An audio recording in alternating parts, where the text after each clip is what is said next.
Good morning, friend. Hello, I am Sipra Misra. Today I will teach you chemistry of class 9th in science. So, chapter number 4, structure of the atom. So, let's go. Structures of the atom, ये chapter का नाम है। Introduction, तो इसमें हमको क्या क्या पढ़ना है वो हम देखेंगे। तो फर्स्ट है डाल्टन्स एटॉमिक थियरी, जिसपे जितना ज़्यादा स्टार बना रहेगा वो उतना ज़्यादा इम्पोर्टेंट रहेगा एग्जाम के लिए। अब देखो जे थम्सम एक्सपेरिमेंट, इस पे 3 स्टार बना है, ये भी इम्पोर्टेंट है। बट ये 3 टॉपिक, जो तीसरा टॉपिक है वो वेरी इम्पोर्टेंट है।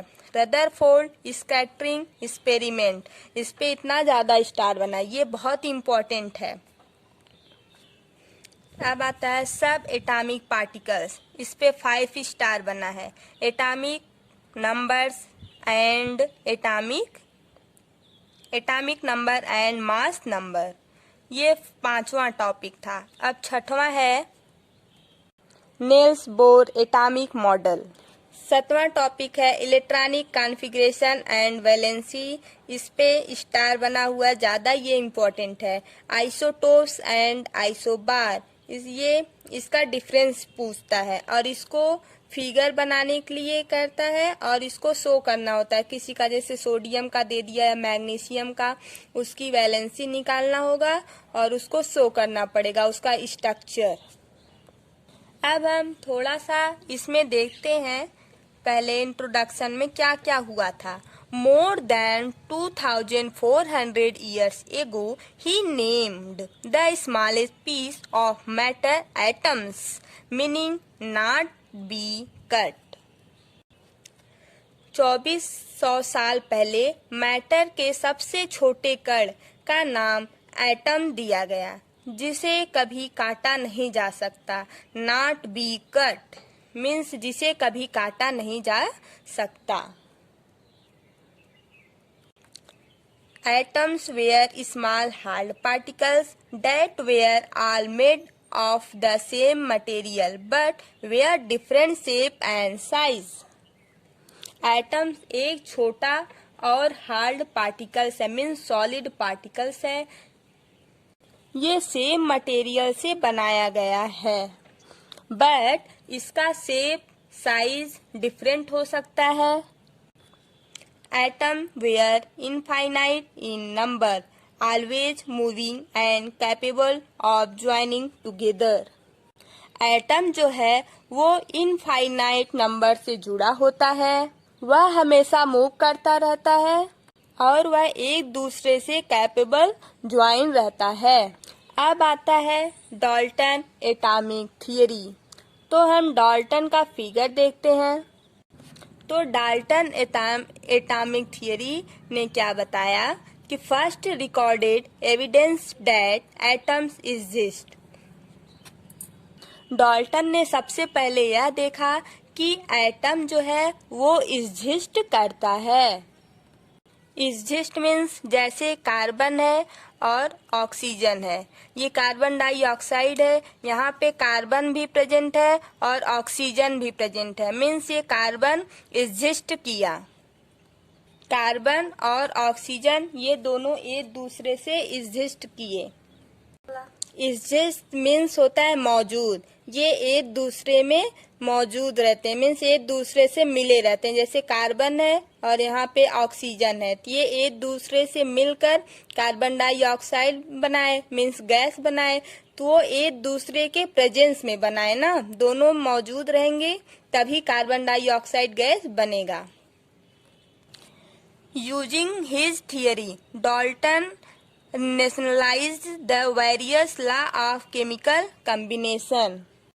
डाल्टन ने अपनी थियरी में यह बताया कि यह कई केमिकल कॉम्बिनेशन जैसे लॉ को सिद्ध किया, जैसे लॉ ऑफ डेफिनिट प्रोपोर्शनल है, लॉ ऑफ केमिकल कॉम्बिनेशन है, तो ये डाल्टन ने ही सिद्ध किया है। अब है Dalton theory was based on the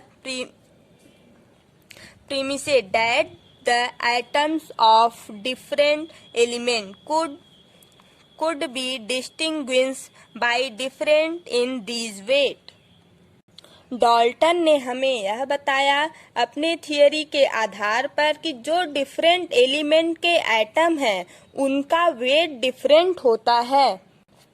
जैसे सोडियम है, सोडियम का वेट कितना होता है 23 होता है, और कार्बन का वेट कितना होता है 12 ग्राम होता है। तो ये कार्बन का अलग वेट हुआ और सोडियम का अलग वेट हुआ, दोनों का अलग अलग हुआ, तो ये डाल्टन ने बताए। अब डाल्टन एटॉमिक थियरी का लिमिटेशन आता है। इसमें इन्होंने क्या बताया, the indivisibilities of an atoms was proved wrong from an atoms can be further subdivided into proton, neutron and electrons।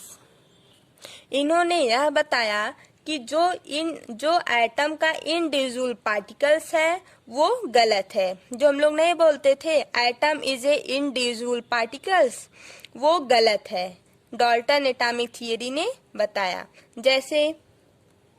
जैसे हम लोग बोलते थे कि एटम को हम डिवाइड नहीं कर सकते, तो डाल्टन एटॉमिक थियरी के अनुसार ये इन्होंने बताया कि एटम को हम डिवाइड कर सकते हैं, सब डिवाइडेड एटम को हम डिवाइड कर सकते हैं प्रोटॉन, न्यूट्रॉन एंड इलेक्ट्रॉन में। 3 पार्ट में हम डिवाइड करेंगे, इलेक्ट्रॉन, प्रोटॉन एंड न्यूट्रॉन।